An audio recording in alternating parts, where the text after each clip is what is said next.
नमस्कार मित्रों, अपने अपने क्षेत्रों की खबरों को देखने के लिए बने रहिए हमारे साथ। मैं हूं अशोक वर्मा। इस खबर के प्रायोजक हैं Purvanchal machinery agencies, Burma tower, Narauli, Tanishq showroom के नीचे, आजमगढ़। प्रोप्राइटर हैं अशोक वर्मा और मोबाइल नंबर है 9415207728। देवगांव पुलिस ने पुलिस अधीक्षक अनुराग आर के नेतृत्व में बड़ी सफलता हासिल करते हुए 7.5 लाख रुपए के चोरी किए गए सामान के साथ पुलिस ने 2 अभियुक्तों को गिरफ्तार कर लिया है। इस पूरे मामले का पुलिस ने खुलासा कर दिया है।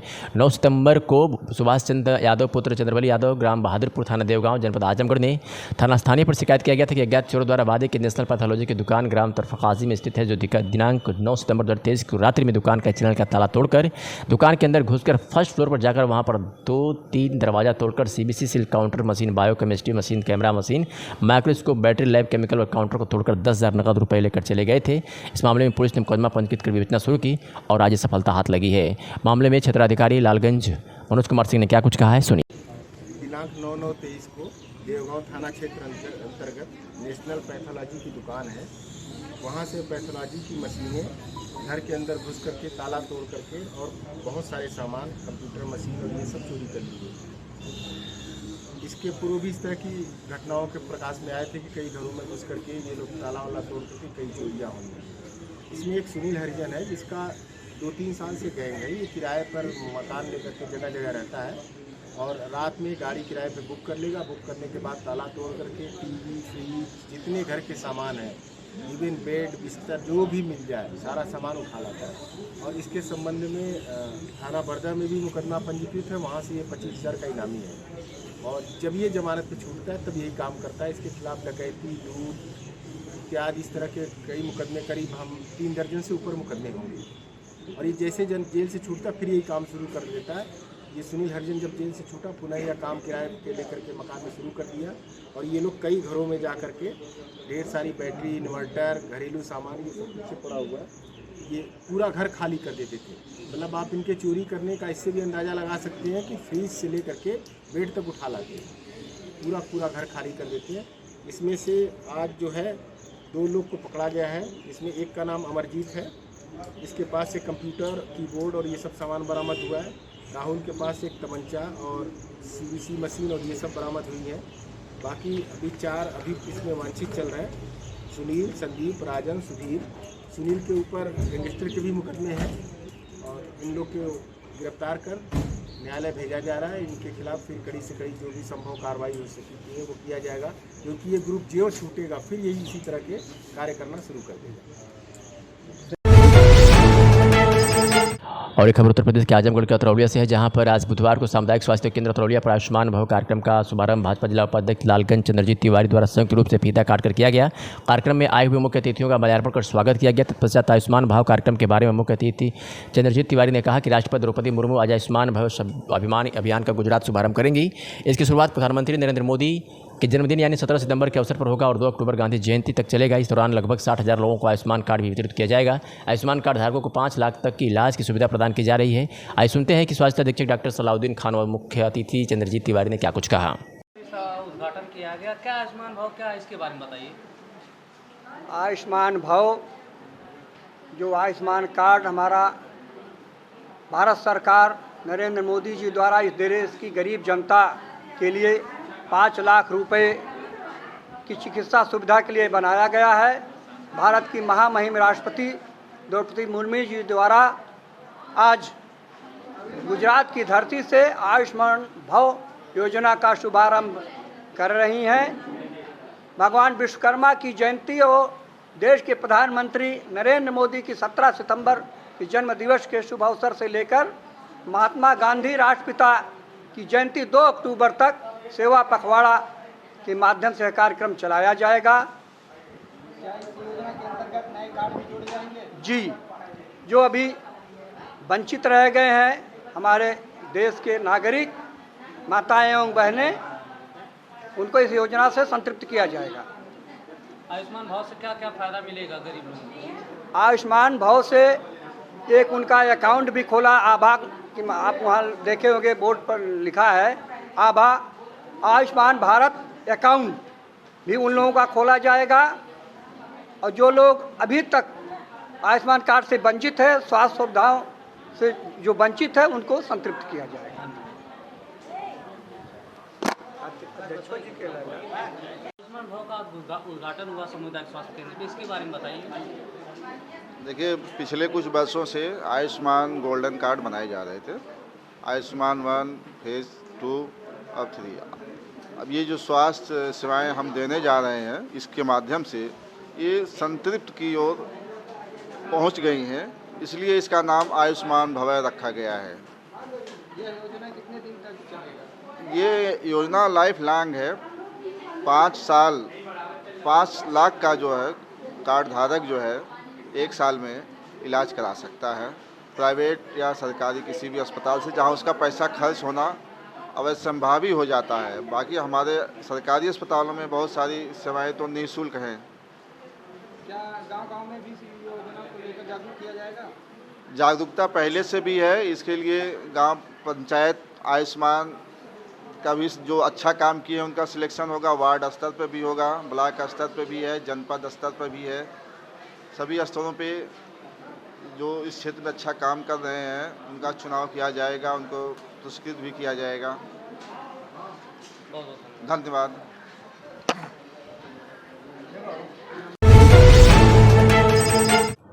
आजमगढ़ के जिला विद्यालय निरीक्षक कार्यालय पर उत्तर प्रदेश माध्यमिक शिक्षकेतर संघ के प्रांतीय नेतृत्व के आह्वान पर जिला इकाई ने बुधवार को दिन में 1 बजे 1 दिवसीय धरना प्रदर्शन किया।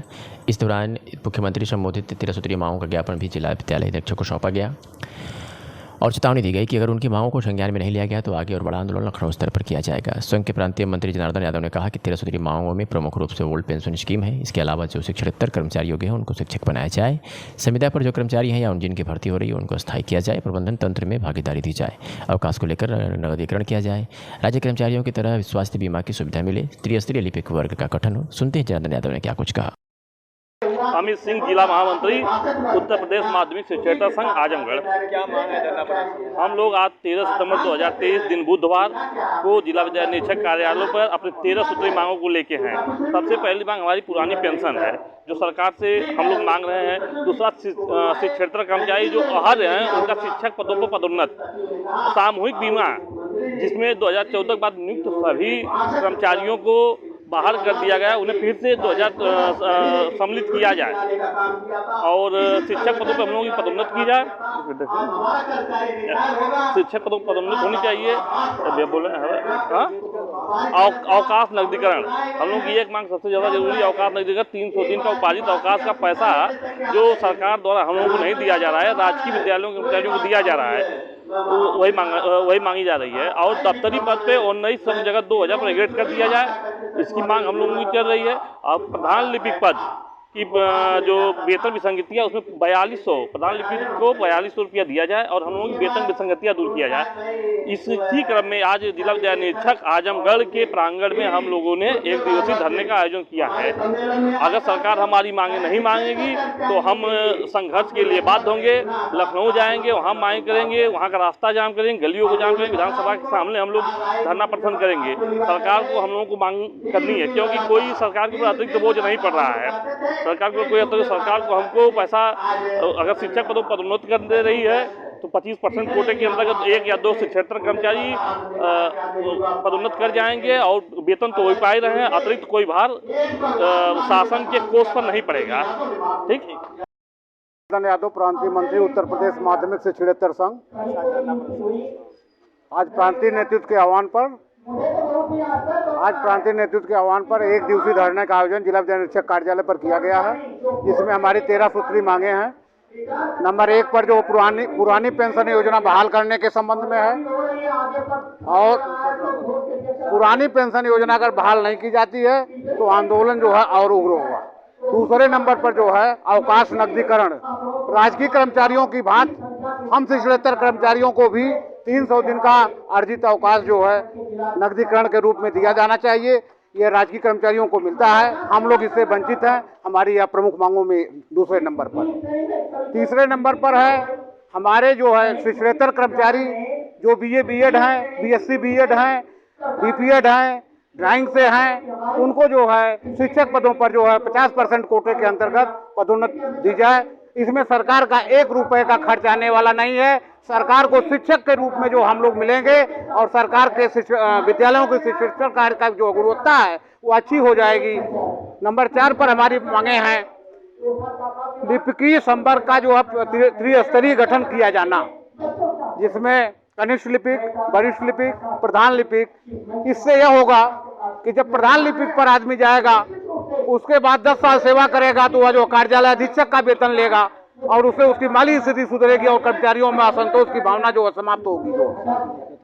चौथा नंबर पर हमारा है प्रबंध समिति में भागीदारी। 5वें नंबर पर है अवकाश चिकित्सीय सुविधा। राजकीय कर्मचारियों के बाद हमें चिकित्सीय सुविधा प्रदान किया जाए और जो एडहॉक पर नियुक्तियां हो रही हैं, संविदा पर नियुक्तियां हो रही हैं, उसको समाप्त करके रेगुलर नियुक्तियां की जाए। जो पद खाली हैं उसको भरे जाए ताकि विद्यालयों का काम सुचारू रूप से चल सके।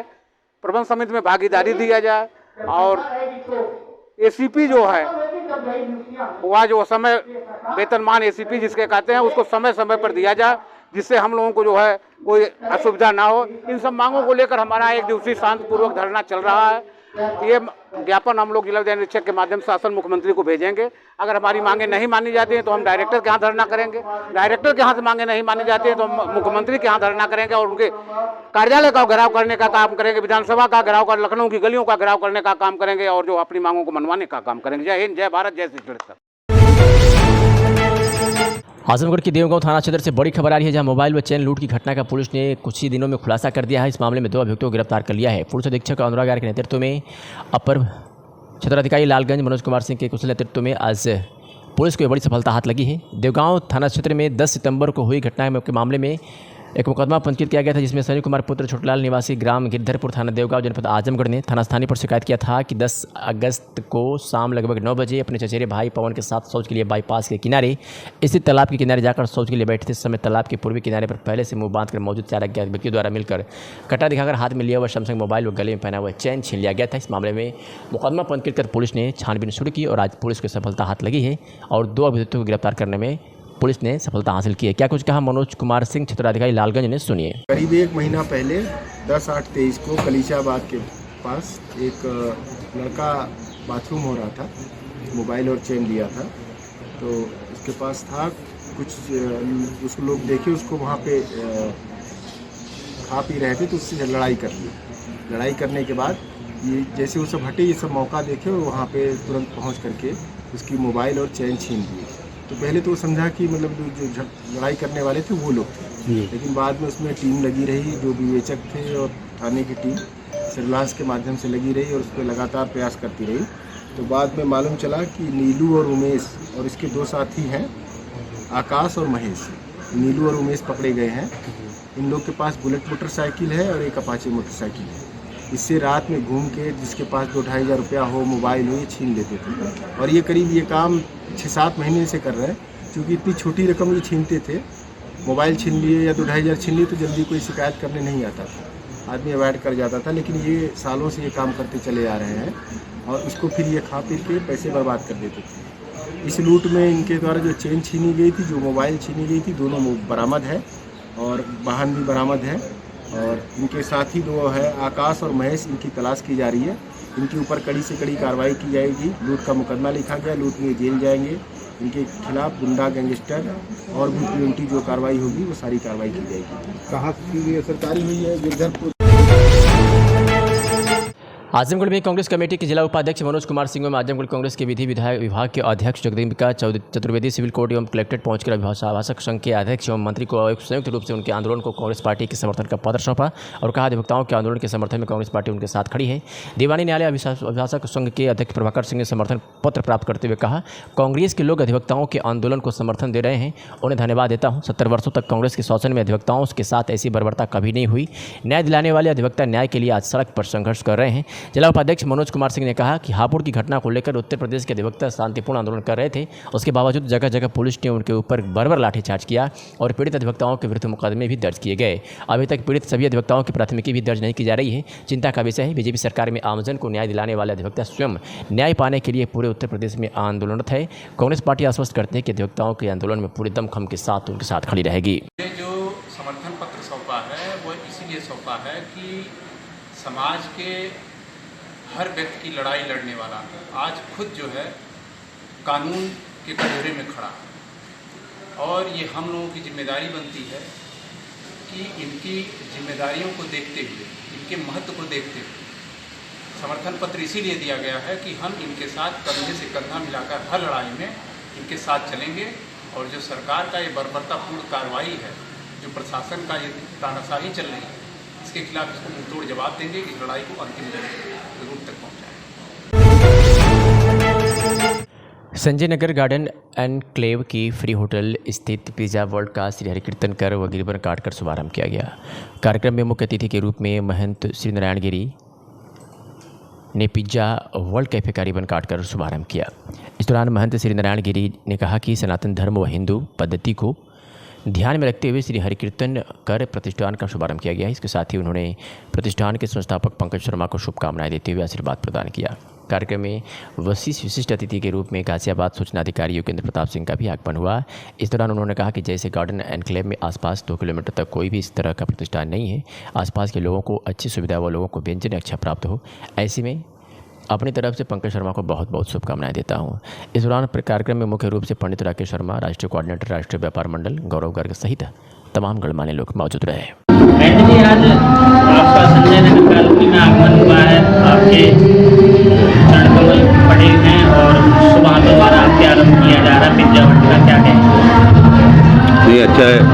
मैं बोला ये पिज़्ज़ा वर्ल्ड जो है अपने पंकज शर्मा जी के द्वारा जो है यहाँ पर शुभारंभ हो रहा है। ये कॉलोनी एकदम जो है पूरा ये यहाँ पर गुप्त रूप से है एक तरह से। यहाँ आके हमने देखा कि काफ़ी ऐसी जगह पर खुला है जो जरूर लोगों की ज़रूरत है, उसका वो पूरा करेंगे। और भगवान का संकीर्तन भी हो रहा है यहाँ पर। क्या सत्यनारायण कथा हो रही है? ये कीर्तन, हरि कीर्तन, हरि संकीर्तन भी हो रहा है भगवान का। और इन्होंने देखिए कि अपनी परंपराओं के हिसाब से शुभ अवसर पर यहाँ पर हम लोग सबको याद किया, तो हमने भी यहाँ पर आए। और हमारे साथ में विजय मित्तल जी वगैरह है, तो यहाँ आने का पहली बार अवसर मिला, ये जगह भी पहली बार देखा हमने। तो इनको बहुत बहुत आशीर्वाद है, शुभकामनाएं। इनका पिज़्ज़ा वर्ल्ड जो है वो भगवान का कृपा, दूसरे भगवान कृपा से अच्छा चले और सभी लोग यहाँ पर स्वादिष्ट जो है स्वादपूर्वक अच्छा बनाएंगे ये पिज़्ज़ा, ऐसा मैं उम्मीद रखता हूँ। और पंकज शर्मा जी को बहुत बहुत आशीर्वाद। हर हर महादेव। समस्त टीमों को और विशेषकर पंकज शर्मा जी को बहुत बहुत शुभकामनाएं। भाई पंकज शर्मा जी ने तो जंगल में मंगल कर दिया है, सबसे बड़ी बात तो ये है। और मैं राष्ट्रीय व्यापार मंडल की ओर से पंकज शर्मा जी को बहुत बहुत शुभकामनाएं देता हूँ और इनका बड़ा शोरूम बने, ये मेरी मनोकामना है। बहुत बहुत धन्यवाद। मोहनलाल गौड़, हिंदू युवा वाहिनी से प्रदेश संगठन महामंत्री उत्तर प्रदेश। आज पंकज जी के बुलावे पर यहाँ आना हुआ है और आगे से यहीं से समाज को बहुत अच्छी सुविधाएं मिलने वाली हैं, इसलिए मैं पंकज जी को बहुत बहुत बधाई देता हूँ। और पंकज जी समाज हित में समाज को अच्छा देंगे, ऐसी हम इनसे अपेक्षा करते हैं। देखिए, महादेव की कृपा से संजय नगर स्थित गार्डन एनक्लेव में एक पिज़्ज़ा वर्ल्ड के नाम से पिज़्ज़ा कैफ़े खोला है। यहाँ पर मुख्य अतिथि के रूप में हमारे महंत नारायण गिरी जी यहाँ पर प्रतिष्ठान का रिबन काटकर शुभारंभ किया। और यहाँ पर हमारे आदरणीय भाई साहब, हमारे सूचना अधिकारी योगेंद्र प्रताप सिंह जी का भी आना हुआ। मेरा सौभाग्य है। हमारे यहाँ राकेश शर्मा जी, राष्ट्रीय व्यापार मंडल के राष्ट्रीय कोऑर्डिनेटर राकेश गर्ग, व हमारे तमाम पत्रकार बंधु, हमारे भाई निशांत शर्मा जी और आपका मनोज प्रजापति जी, योगेश सिंह जी, सनी मलिक जी और नवीन जी, समर जी, अन्य लोग यहाँ पर उपस्थित हुए। और मैं तो महादेव से ही प्रार्थना करूँगा, जो हमने प्रतिष्ठान खोला है तो ये दिन दोगुनी रात चौगुनी तरक्की करे। और मैं वादा करता हूँ जो यहाँ पे क्वालिटी होगी, बड़ी अच्छी क्वालिटी होगी, बिल्कुल प्योर वेजिटेरियन हमारा पिज़्ज़ा होगा, अच्छे से अच्छी शुद्धता और क्वालिटी देने का हम प्रयास करेंगे। मैं राष्ट्रीय व्यापार मंडल का संरक्षक हूँ और मैं भाजपा में एक छोटा सा दायित्व है। व्यापार में जल शक्ति मंत्रालय है, नमामि गंगे, उसका मैं प्रभारी हूँ। और बाकी आप सब भाइयों के बीच में काम करना अच्छा लगता है, काम करना। पंकज भैया को बहुत बहुत शुभकामनाएं।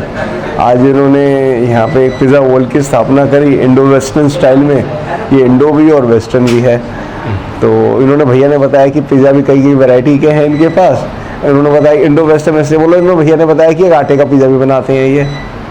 तो आटे का पिज़्ज़ा का मतलब हो गया कि हमारा भारतीय कल्चर हो गया, वेस्टर्न हो गया, आपका बेस हो गया उसका। तो इस तरीके से मैं बोल रहा हूँ कि भैया अच्छा कार्य करें, अच्छा आगे बढ़ें। और मैं आ रहा था अपनी गाड़ी से, काफ़ी दूर से मैं देख रहा था आसपास कोई एरिया में कोई पिज़्ज़ा की शॉप भी नहीं मिली मेरे को।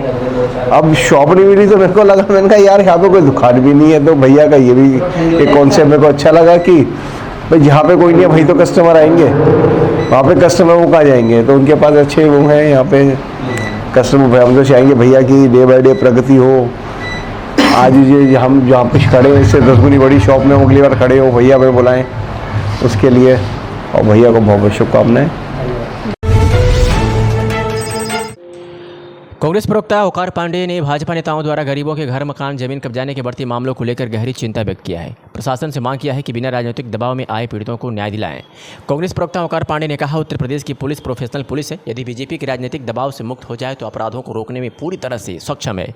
विगत दिन उत्तर प्रदेश के डिप्टी सीएम केशव प्रसाद मौर्य के बेटे योगेश मौर्य पर गरीब की जमीन कब्जाने का आरोप लगा था। उस मामले का अभी पटाक्षेप भी नहीं हुआ। तब तक आजमगढ़ के रानी की सराय थाना क्षेत्र के चक खैरुल्लाह गाँव निवासी एक महिला ने एक भाजपा नेता पर उसका मकान कब्जाने का आरोप लगाया है। भूमाफियाओं के विरुद्ध सख्त कार्रवाई करने का ढोंग करने वाले उत्तर प्रदेश सरकार अपने नेताओं के आगे पूरी तरह से लाचार दिखती है। प्रशासन भी सत्ता के दबाव में पीड़ितों को न्याय नहीं दिला पाता। कांग्रेस पार्टी मांग करती है कि प्रशासन किसी भी तरह के राजनीतिक दबाव से मुक्त होकर गरीबों पीड़ितों को न्याय दिलाए। और क्या कुछ कहा, सुनिए। जिस तरह से बीजेपी के नेताओं द्वारा गरीबों के जमीन मकान कब्जाने के तमाम मामले प्रकाश में आ रहे हैं, ये एक गंभीर चिंता का विषय है। इस पर उत्तर प्रदेश सरकार को और शासन प्रशासन को गंभीरता से पीड़ितों को न्याय दिलाना चाहिए। उत्तर प्रदेश की पुलिस एक प्रोफेशनल पुलिस है, वह अपराधों को पूरी तरह से रोकने में सक्षम है। यदि बीजेपी के राजनीतिक दबाव से उत्तर प्रदेश पुलिस को मुक्त कर दिया जाए तो उत्तर प्रदेश से अपराधों को वह पूरी तरह से रोक देगी, ऐसा हमें पूरा विश्वास है। अभी चंद दिनों पहले उत्तर प्रदेश के डिप्टी सीएम केशव प्रसाद मौर्य के बेटे योगेश मौर्य द्वारा कौशाम्बी में एक गरीब की जमीन कब्जाने का मामला प्रकाश में आया था। अभी उस मामले का पटाक्षेप भी नहीं हुआ कि आजमगढ़ जनपद के रानी सराय थाना अंतर्गत चक खैरुल्लाह गांव की निवासी एक महिला ने भाजपा के एक नेता पर उसका मकान कब्जाने का आरोप लगाया है। यह गंभीर प्रकरण है, इस पर शासन प्रशासन को गंभीरता से विचार करना चाहिए। बीजेपी सरकार अपने नेताओं के आगे लाचार है, उनके खिलाफ कार्यवाही कराने में अपने को असहज महसूस करती है। आज स्थिति यह है कि इससे बीजेपी के ऐसे नेताओं का मनोबल बढ़ा हुआ है। प्रशासन को चाहिए कि सभी तरह के राजनीतिक दबाव से मुक्त होकर पीड़ितों आजमगढ़ में उत्तर प्रदेश माध्यमिक शिक्षकोत्तर संघ का विशाल धरना प्रदर्शन प्रदेश नेतृत्व के आह्वान पर जिला विद्यालय निरीक्षक कार्यालय पर संपन्न हुआ, जिसकी अध्यक्षता जिला अध्यक्ष बलवंत सिंह एवं संचालन जिला मंत्री अमित सिंह ने किया। कार्यक्रम सुबह 10 बजे दोपहर बाद 2 बजे तक चला। इस अवसर पर बोलते हुए जिला अध्यक्ष बलवंत सिंह ने कहा कि हमारी 13 सूत्रीय मांग न मानना सरकार को भारी पड़ेगा। श्री सिंह ने कहा कि अवकाश नदीकरण हमारा अधिकार है, जिसको हम लोग लेकर रहेंगे। जिला मंत्री अमित सिंह शिक्षकोत्तर कर्मियों का आह्वान करते हुए कहा कि तृतीय व चतुर्थ श्रेणी की कर्मियों की भर्ती के रोक के कारण विद्यालयों की व्यवस्था चरमरा गई है।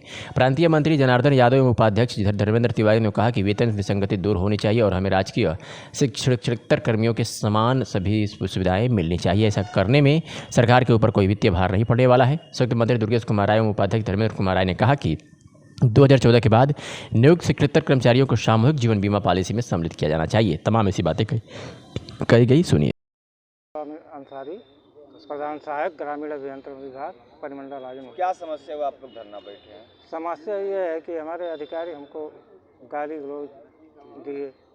कौन अधिकारी? अधीक्षण अभियंता महोदय रियाज अहमद सिद्दीकी। क्या कारण रहा?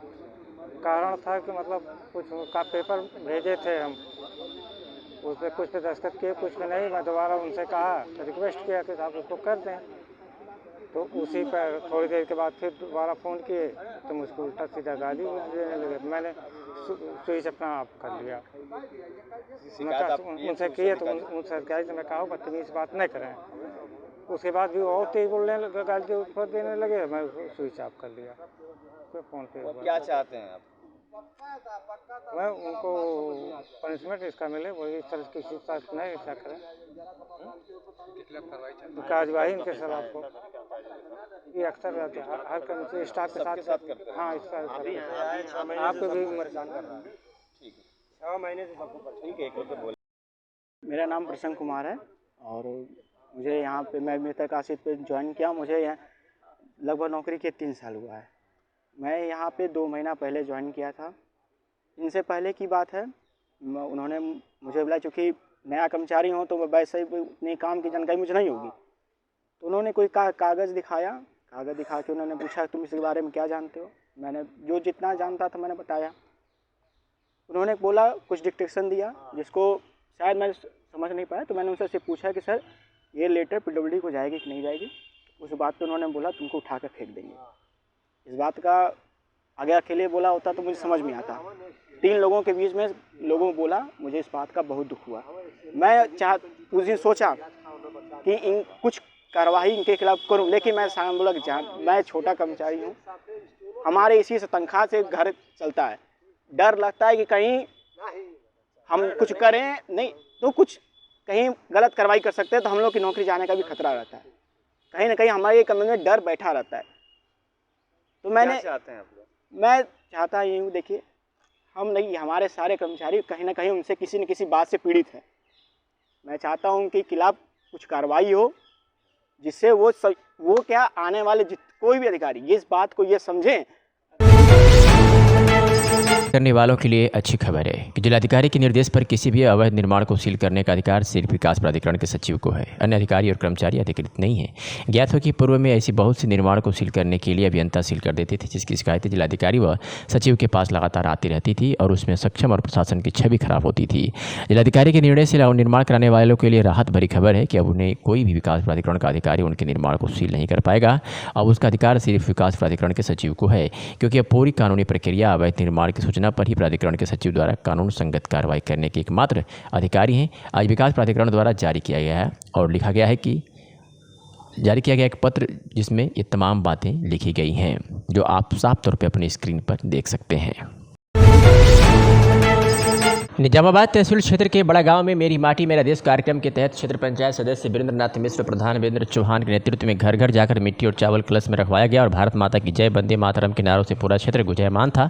गांव की पंचायत चबूतरा से इस यात्रा का शुभारंभ पूर्व प्रधान रंजित चौहान किया गया और गाँव कोठोटिया, मरतलिया, रसुलपुर आदि मोहल्ला में होते हुए पंचायत भवन पर आकर संपूर्ण हुई। इस अवसर पर वीरेंद्र नाथ मिश्र, वीरेंद्र चौहान, रंजित चौहान, प्रवीण उपाध्याय, अमरेश कुमार, दीपक कुमार, मिठाई गौड़, पिंटू विश्वकर्मा, चंदन मिश्र, शंपू मिश्र, हरिकेश तिवारी आदि लोग उपस्थित थे।